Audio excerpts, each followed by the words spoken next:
이 사람을 전 남편이나 남편이라고 부르기엔 애매한 부분이 있네요. 솔직히 사람 대접 해주고 싶지도 않고 개자식이라고 불러주고 싶지만 이해하기 쉽게 남자친구라고 적도록 하겠습니다. 저나 남자친구나 서로 결혼을 생각할 나이였기에 연애 시작하면서부터 얼마 지나지 않아 서로 자연스럽게 결혼 이야기가 오고 가기 시작했어요. 맞벌이 생활하는 건 저도 원하는 거였고 서로 다니는 회사가 조건적으로 서로 비슷비슷했기 때문에 네가 잘났네, 내가 잘났네로 나올 이야깃거리도 없었습니다. 단지 결혼을 계속 진행하기에 마음에 걸리는 게 하나 있었습니다. 결혼이라는 게 일륜지대사라잖아요. 저랑 남자친구 둘이서만 서로 좋다고 결혼할 수 있는 게 아니고 사주와 궁합까지는 아니더라도 봐야 할 건 봐야 한다고 생각했어요. 그 중에서도 제가 개인적으로 가장 중요한 게 여겼던 건 두 집안이 서로 융합이 되어 잘 어우러질 수 있는지가 가장 중요하다고 생각했습니다. 고부간의 갈등도 문제지만 양가 어른들끼리의 마찰 때문에도 멀쩡하던 결혼 생활이 파탄이 난다는 이야기는 익히 들어왔거든요. 그렇기에 제가 이 사람을 남편으로 받아들이기 전에 먼저 남편 될 사람의 가족을 충분히 겪어봐야 한다 생각했습니다. 하지만 당장 남자친구의 부모님을 만날 방법이 없었습니다. 남자친구는 어릴 적에 온 가족과 함께 미국으로 이민을 갔다고 했어요. 혼자 이민 생활에 적응을 하지 못해 한국으로 혼자 귀국을 하게 되었다고 했습니다. 가족들부터 친척들까지 전부 오래전에 미국으로 건너가서 다 같이 사업을 하고 있다고는 연애하면서 알게 되었어요. 그야말로 한국 땅에는 남자친구 말고는 친척도 가족도 그 누구도 없이 혼자였던 거였어요. 그 당시에는 비록 월급은 적지만 혼자 혈혈단신으로 자립해서 살고 있는 모습이 생활력 있어 보이고 자립심 있어 보였습니다. 그 모습 덕에 제가 남자친구를 좋은 신랑감으로 보고 있었기도 하고요. 요 몇 년 동안 해외 입국자 격리다 뭐다 해서 남자친구의 부모님께서 한국에 올 수 있는 상황이 아니었습니다.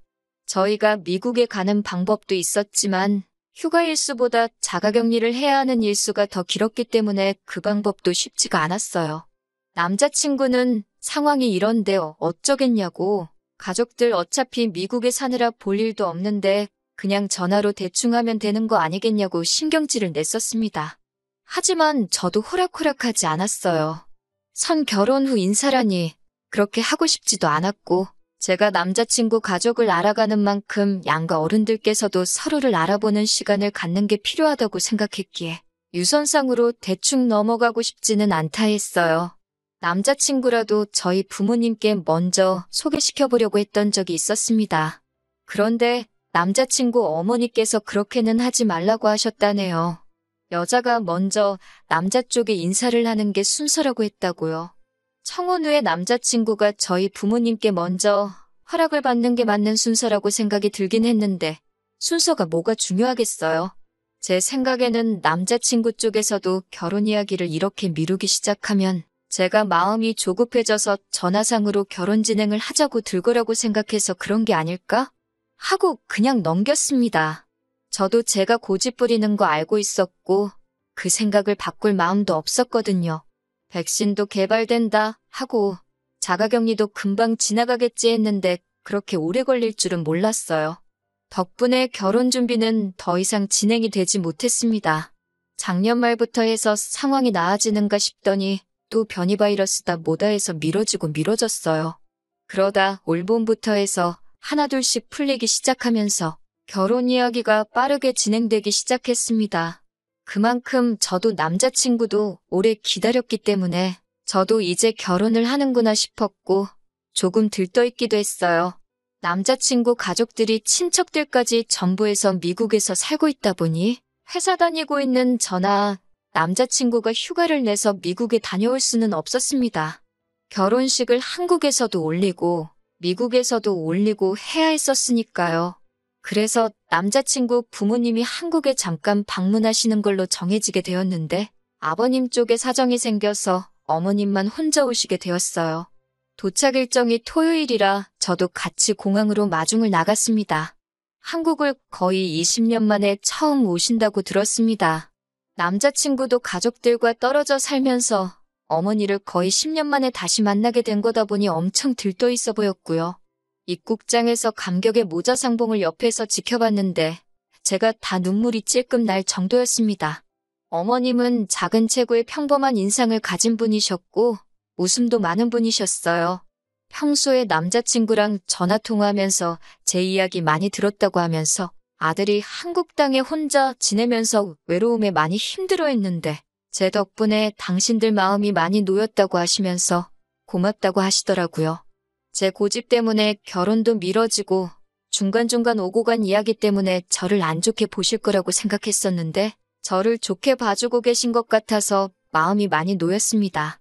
2주 일정으로 오셨기에 호텔에 장기 투숙을 예약해놓고 식사도 근처에 있는 분위기 좋은 곳을 예약해 놓았는데 어머님께서 막무가내로 고집을 부리시더라고요.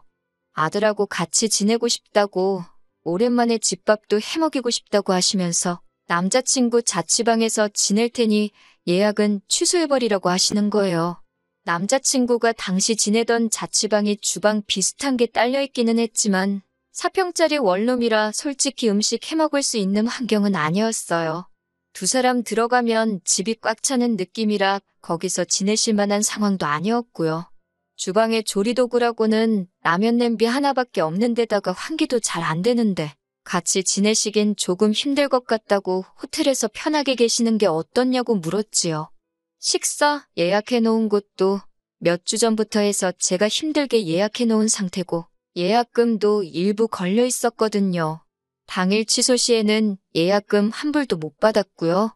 그런데 어머님이 정색을 하시더라고요. 자기가 제일 싫어하는 게 말대꾸라고 하면서 남자친구 어릴 때는 자기 하는 말에 토달면 말보다 싸대기가 먼저 나갔다고 어른이 하는 말에 토다는 게 맞다고 생각하냐고 하시는 거예요.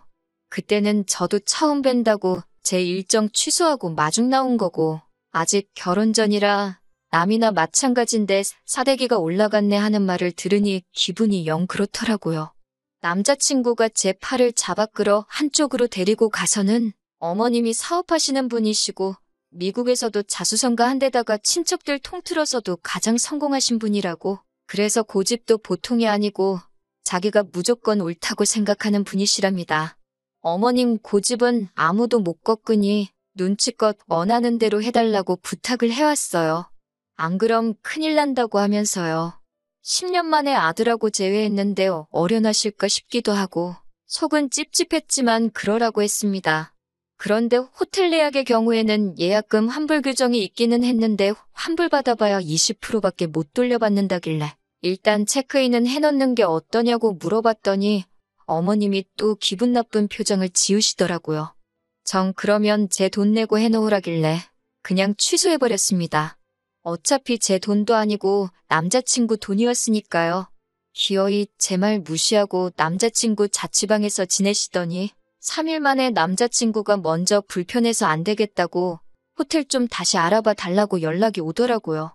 직접 알아보던가 근처에 있는 싸구려 모텔이라도 잡아드리라 했습니다. 남자친구와 연애하는 동안 가족들에 대한 이야기는 거의 했던 적이 없어서 첫 인상과는 전혀 다른 반전스러운 어머님 성격에 당혹스러웠습니다. 짧은 일정의 상견례도 진행하고 했어야 했는데 어머님이 아들하고 시간 보내는 게 그렇게 좋으셨는지 남자친구를 저희 부모님께 소개시킬 시간을 안 주시더라고요. 어차피 상견례 날 다 보게 될 텐데 뭐하러 인사를 가느냐는 듯이 나와서 남자친구와 나중에 전화로 대판 싸웠습니다.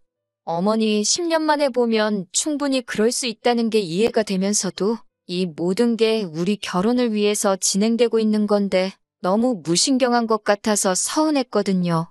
결국 옆구리 찔러서 절받기식으로 하루 시간을 내서 남편만 따로 불러내 친정부모님께 인사를 드리게 되었습니다. 제가 뭐 옛날 드라마에서 나오는 것처럼 따님을 제게 주십시오 같은 극적인 것까지 기대한 건 아니거든요. 그래도 제가 당시 예비 시어머니라고 눈치 살살 보면서 성질 죽여가며 맞춰갔던 것도 있으니 어느 정도 적당히 싹싹하게 굴어줬으면 하는 기대가 있었습니다. 아버지께서 남자친구한테 평소 아낀다고 거의 10년 가까이 뚜껑도 따지 않은 양주를 꺼내면서까지 술을 한 잔 권하셨어요. 그런데 남자친구는 어머니가 집에서 기다리신다고 술은 안 된다고 하면서 술잔을 뒤집어 놓더라고요. 억지로 마시라는 것도 아니고 술 한 잔 받아서 마시는 척만 해줘도 충분했을 텐데 그 자리에서 저희 아버지 무안하게 만드는 모습 보니까 너무 서운했습니다. 저는 시어머니 되실 분이라고 원하는 대로 다 맞춰줬는데 남자친구는 자기 어머니 챙긴다고 하는 걸 보니 말이죠. 친정 부모님께서는 남자친구가 어머니 걱정도 되고 자리가 긴장도 되고 하니까 그랬을 거라며 좋게 넘어가셨지만 끝내 서운함이 컸어요. 그래도 저희 부모님은 그동안 제가 남자친구와 결혼을 전제로 쭉 연애해왔던 걸 옆에서 지켜봐 오셨고 살아보면 생활력 있는 남자가 최고라고 하면서 어느 정도 마음에 들어라 하셨던 것 같아요. 그리고 이틀 뒤에 양가 상견례를 진행하게 되었습니다. 어머님 일정에 맞추다 보니 시간이 빠듯해서 상견례 자리에서 최대한 많은 이야기를 나눠야 했습니다. 신혼집 문제에 대해서 이야기가 오고 갔어요. 남자친구 친척분 중 한 분께서 은퇴 후에는 다시 한국으로 역이민을 오려고 하시는 분이 계셔서 한국에 집을 미리 사두셨다고 합니다. 서울은 아니고 경기도 쪽 구도시에 있는 오래된 아파트라고 하더라고요. 결혼하면 그 집을 비워놓을 테니 일단 그 집에서 신혼살림을 차리는 게 어떻냐고 하시더군요. 남자친구 부모님이 현재 미국에 진행 중인 큰 사업이 있어서 돈이 묶여있는 상황인데다가 한국으로 송금 시에 세금 문제도 있고 해서 당장 집을 해주기에는 무리가 있다고 하시면서요. 다행히 그 지역에서 회사까지 대중교통으로 통근이 가능한 거리이기도 해서 신혼생활을 거기서 시작하는 건 큰 무리가 없겠어서 저도 좋다고 했습니다. 제가 모아놓은 돈이나 저희 부모님이 지원해주시는 돈은 남자친구 부모님 돈 문제가 해결돼서 진짜 신혼집을 구할 때 그때 쓰겠다고 했고요. 그런데 남자친구 어머니가 그래도 신혼집인데 리모델링 정도는 해야지 않겠냐면서 남자 쪽에서 집을 한 거나 마찬가지니 저희 보고 리모델링을 하면 좋겠다고 하는 거예요. 저도 오래된 아파트보다 고쳐놓은 집에서 사는 게 좋지만 그게 돈이 한 푼 두 푼이 드는 게 아니잖아요?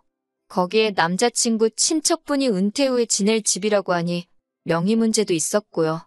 어떻게 해도 내 재산이 될 수 없는 집이나 마찬가지인데 남의 집을 제가 고쳐가면서까지 그 집에 살아야 할 이유가 없다고 생각했어요. 차라리 집을 해주실 때까지 남자친구가 불편하더라도 저희 부모님 집에서 사는 게 더 낫지 않겠냐고 한마디 했습니다. 저희 부모님도 그건 아닌 것 같다고 나중에 아이들 명의로 집을 구하고 그때 리모델링이 필요하면 그렇게 하는 게 좋겠다고 리모델링까지는 아니지만 장판이나 도배 정도는 새로 하고 가전이나 가구 같은 건 이사 갈 때 도로 가져가도 되는 부분이니 그건 저희 쪽에서 책임지겠다고 하셨어요. 남자친구 어머니도 저희 부모님 앞에서는 고집을 따로 부리지 않았고 그럼 그렇게 하자고 이내 수긍하시더라고요. 중간에 조금 문제가 생길 뻔했지만 아무튼 당장 결혼 후에 머물 집 문제는 해결이 되었고 결혼식 이야기로 넘어갔습니다. 예식장의 경우는 저랑 남자친구가 전부터 알아본 곳이 있었어요. 그런데 남자친구 어머니가 결혼식은 나중으로 미룰 수 없냐고 하더라고요. 무슨 문제라도 있느냐 물어보니 미국에서 진행하는 사업이 끝나면 친척들도 전부 다 데리고 오시겠다고요. 남자친구가 한국에 인맥이 거의 없고 불러봐야 회사 동료 정도밖에 없는데 다 불러봐야 20명 남짓 되겠더라고요. 최소 보증 인원 때문에 식대는 식대대로 나가고 신랑 측 하객석이 텅 비어있으면 아들이 기가 죽지 않겠냐고 부탁을 하셨어요. 안 그래도 미뤄진 결혼인데 더 미루자고 하시는 말씀이냐 하니 그건 아니고 일단 저희 부모님 비행기표를 보내드릴 테니 미국에서는 먼저 식을 올리자고 하시는 겁니다. 미국에서야 어차피 저희 쪽 하객은 없는 거나 마찬가지니까요. 저나 저희 부모님이 듣기에도 남자친구 하객 문제라든지 그런 것들이 어느 정도 합당한 부분이 있는 것 같아서 그렇게 하기로 정했습니다. 저희는 미국에서 식을 올리고 남미 쪽 휴양지로 바로 신혼여행을 떠나기로 했습니다. 저희 부모님도 모처럼 해외여행인데 신혼여행지에 어떻게 따라가겠냐고 하시면서 미국 동부관광을 패키지 끊어서 다녀오기로 했습니다. 그렇게 남자친구 어머니는 결혼 문제를 마무리 짓고 미국으로 돌아가셨습니다. 결혼은 확실시되었는데 웨딩사진 촬영이 끝나고 나니 준비라고 할 게 아무것도 없었어요. 한국에서 올리는 결혼식 날짜가 정해져 있지 않으니 예식장 같은 것도 알아볼 필요 없었고, 집도 저희 집이 아니라 남자친구 친척 집에서 한동안 살게 되었고, 예산 같은 것도 정확히 모르니 집을 알아보러 다닐 수도 없었습니다. 아무튼 그렇게 시간은 흘러서 미국 가는 비행기에 몸을 싣게 되었습니다. 그래도 비행기 타고 해외로 가고 있고, 그 일정에 진짜 결혼식은 아니지만 결혼식이 포함되어 있고 신혼여행까지 다녀오니 그때서야 결혼을 했다는 게 실감이 나더라고요. 미국에 도착하자마자 3일의 일정으로 남자친구 부모님이 사는 지역에서 시간을 보냈습니다. 미국이라고 별 다른 거 없더라고요. 저는 영화에서 보던 것처럼 야외에 성대하게 차려진 결혼식을 생각했는데 예식장이라고 시부모님이 다니는 교회를 예약해 놓으셨더라고요. 전체적으로는 제가 상상한 것보다 아쉬움이 많이 남는 결혼식이었네요. 음식도 한인마트 반찬 가게에서 주문하신 것 같고, 아무튼 그렇게 결혼식이 끝나고 저희 부모님은 호텔로 숙소를 변경해서 패키지 관광 일정에 맞추기 시작했고, 저희는 하루 더 쉬고 시어머니가 운전하는 차를 타고 공항으로 향했습니다. 그런데 차에 못 보던 여행 가방이 하나 실려 있었어요. 수속을 마치고 출국장 안으로 들어가는데 남자친구 어머니도 같이 그 여행 가방을 끌고 따라 들어오시더라고요. 솔직히 그때 섬뜩했습니다. 혹시 설마 우리 신혼여행지까지 따라오시는 건가 싶어가지고요. 제 표정이 안 좋은 걸 보고는 같이 신혼여행 가는 거 아니라고 혼자 어디 좀 다녀오려고 한다고 하셨습니다. 그때 안도의 한숨을 내쉬었는데 차라리 신혼여행을 같이 따라갔으면 더 나았겠다는 생각이 드네요. 휴양지에서 신혼여행 즐기고 돌아왔습니다. 그래도 신혼여행이라고 유명 리조트에서 힐링도 하고 성에 차지 않았지만 진짜 결혼한 것 같은 기분이 들더라고요. 그리고 이제 각자 집으로 들어가는 게 아니고 우리 신혼집이라고 하기에는 조금 거리감이 있었지만 어쨌든 같이 지내게 될 집으로 가는 거였으니까요. 그리고 신혼집에 도착해 현관문을 여는 순간 모든 행복했던 순간들이 산산조각이 나고 말았습니다. 현관문 열고 들어가니 안방에서 남자친구 어머니가 나오더군요. 비행기 타고 오느라 수고했다고 하면서요. 이게 무슨 누가 나를 가지고 장난치는 건가 싶었습니다. 옛날에 이경규 아저씨 깜짝 카메라에 당하면 다들 어안이 벙벙해서 있잖아요? 제가 딱 그 꼴이었어요. 이게 무슨 일이냐고 물었는데 남자친구 어머니가 당당하게 보면 모르냐고 이 집에서 아들하고 같이 지내려고 왔다는 겁니다. 저번에 한국에 왔다 갔는데 너무 좋아가지고 사업은 남자친구 아버지한테 맡겨두고 한동안 한국에서 지낼 거라고요. 그동안 떨어져 지내느라 못 받은 아들 효도도 받고 며느리 효도도 받으면서 살고 싶다는 거예요. 그러면서 자기는 미국에서 넓은 집에 살던 게 있어서 작은 방은 도무지 못 쓰겠다고 아들한테 엄마는 큰 방 써야겠다며 안방에다가 짐 풀어놨다고 하는 거예요. 남자친구는 거기다 대고 그러시라고 자기는 자취생활 오래 해서 작은 방 쓰는 거 익숙하다고 하는 겁니다. 이 대화에 제 의사는 중요하지도 않았어요. 아니, 애초에 신혼여행 다녀왔는데 시어머니가 말도 없이 안방 차지하고 학가를 했다는 이 상황부터 제 의사는 처음부터 고려 대상도 아니었던 것 같습니다. 너무나도 뻔뻔하게 방 차지해서 짐 풀어놓은 아줌마나 이제 결혼했으니까 어쩔 거야 하는 식으로 나오는 이 개자식 꼴을 보니 화가 치밀어 오르더라고요. 이게 뭐 하는 짓이냐고 소리를 쳤지요. 아들 짐 푸는 거 도와주던 아줌마가 저보고 어디서 배워먹은 버르장머리냐고 하더군요. 그래서 저도 아줌마는 이런 거 어디서 배우셔가지고 그러냐고 세게 나왔습니다. 시어머니한테 아줌마가 뭐냐고 저보고 막대 먹었다 어쨌다 하는 거예요.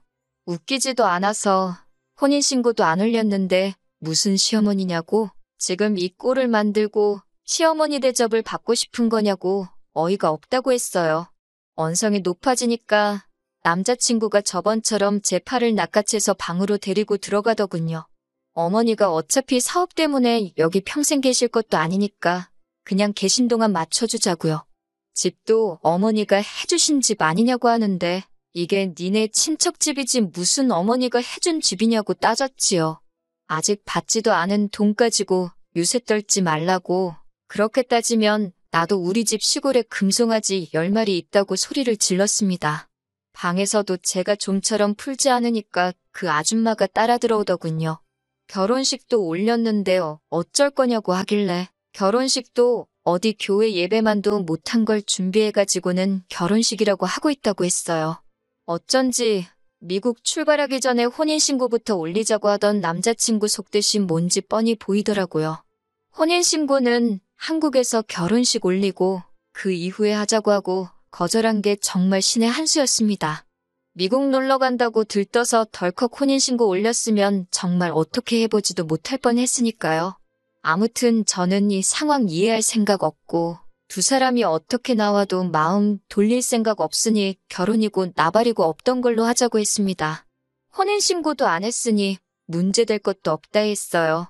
그러니까 남자친구가 혼인신고 안 했어도 자기는 주변에 다 결혼한다고 말했고 회사에도 휴가 내면서 결혼식 올린다고 했다는 겁니다. 그 말이 끝나기 무섭게 제가 남자친구 뺨싸대기를 한 대 올려버렸어요. 남자친구 어머니가 그 장면을 보고 거품을 물면서 정말 발광을 하더라고요. 아줌마가 아들이 말대꾸하면 뺨싸대기 올렸다면서요? 아줌마 아들이 저한테 말대꾸하길래 저도 똑같이 한 거예요. 하고 대답을 했습니다. 그 뒤로는 남자친구가 어떻게든 제 기분 달래려고 말을 꺼내려고 할 때마다 박수치는 소리처럼 들릴 정도로 남자친구 뺨싸대기를 올려붙였어요. 몇 대 맞더니 나중에는 말을 꺼내려다가도 제 눈만 마주치면 움찔하고는 아무 말도 못하더라고요. 제가 제 짐 들고 나오면서 밖에다가 내가 사실혼관계이고 진짜 결혼식을 올렸고 마음대로 말하고 다니라고 했습니다. 빈집에 시어미가 몰래 안방차지해서 같이 살자 그래서 이혼했다 그러면 세상 누가 니들 편 들어주겠냐고. 당신들 얼굴에 침 뱉게 하고 싶으면 실컷 하라고 했습니다. 그러고 집에 돌아왔는데 친정부모님께서 제게 정말 미안해하더라고요. 시어머니 자리가 별로 안 좋아 보였는데 결혼식만 올리고 나면 떨어져 살 테니 괜찮겠지 하고 넘겼다고? 그 부모의 그 자식인 건 생각 못했다고 하시면서 말리지 못해 미안하다고요. 그런 결정 내린 건 저도 똑같은데 친정부모님 탓을 할 필요가 없었죠. 오히려 진짜 혼인신고 올리기 전부터 저렇게 나와줘서 다행인 거 아니냐고. 이혼녀 딱지 안 붙은 것만 해도 다행이지 않냐고 하고 좋게 받아들이는 척 했네요. 남자친구 뺨따기만 20대는 넘게 올린 것 같은데 고작 그거 가지고는 분이 풀리지가 않아요. 그 아줌마한테 한 방이라도 크게 먹여줬어야 했는데 말입니다. 그렇게 좋아하는 아들하고 평생 지지고 볶고 둘이서 살면 딱 될 것 같아요. 제정신머리로 그런 아줌마 모시고 살 여자는 세상에 없을 테니 말입니다. 3개월 만인가요? 뭐 좋은 일은 아니고 뒷내용 궁금하실 분들도 계실까봐 이렇게 후기를 보내드리게 되었습니다. 남자친구한테 연락이 왔었거든요. 무시했는데 저희 회사까지 찾아왔더라고요. 소중히 마지못해서 아내 될 사람한테도 숨기고 안방까지 내주며 모시려고 했던 어머니랑 같이 말입니다. 이야기는 뻔했어요. 어머님은 둘 사이에 자기가 껴드는 게 아니었는데 미안하다고 사과하고 남자친구도 자기가 더 잘하겠다고 다시 시작하자고 하는 말이었죠. 그때 저보고 모시고 살라고 우겨대고 싸대기를 날린다던 그 모습은 어디 가고 아주 납작 엎드려서 싹싹 빌더라고요. 뻔한 이야기더라고요. 그 잘난 사업 때문에 아줌마가 아들 곁을 평생 지켜줄 수가 없으니 뒷바라지 해줄 사람이 필요했던 거예요. 막상 한국에서 3개월 살아보니 지 아들이 미국에서 살다 왔다는 것 빼고 어디 내세울 거 하나도 없는 놈이라는 걸 깨달은 거죠. 나이도 찼고 학연도 지연도 혈연도 없는 이 나라에서 남자친구가 지금 다니는 회사보다 더 성공할 방법은 없는 거나 마찬가지였습니다. 그렇다고 돈이 재벌만큼 많은 것도 아닌데 그 돈 얼마 때문에 미래도 없고 시자 들어간다고 우스대는 집구석에 요즘 어떤 여자가 결혼을 하겠어요? 어머님이 그걸 깨닫는 데는 3개월도 걸리지 않은 거죠. 아마 모르긴 몰라도 저 모르게 아들 다른 여자 엮어보려고 노력도 했을 겁니다. 도무지 답은 안 나오지. 미국에는 돌아가야 하지. 아들 인생은 망한 것 같지. 저한테 비는 것 말고는 다른 방법이 없다고 생각했던 거죠. 그래서 일 없다고 했습니다.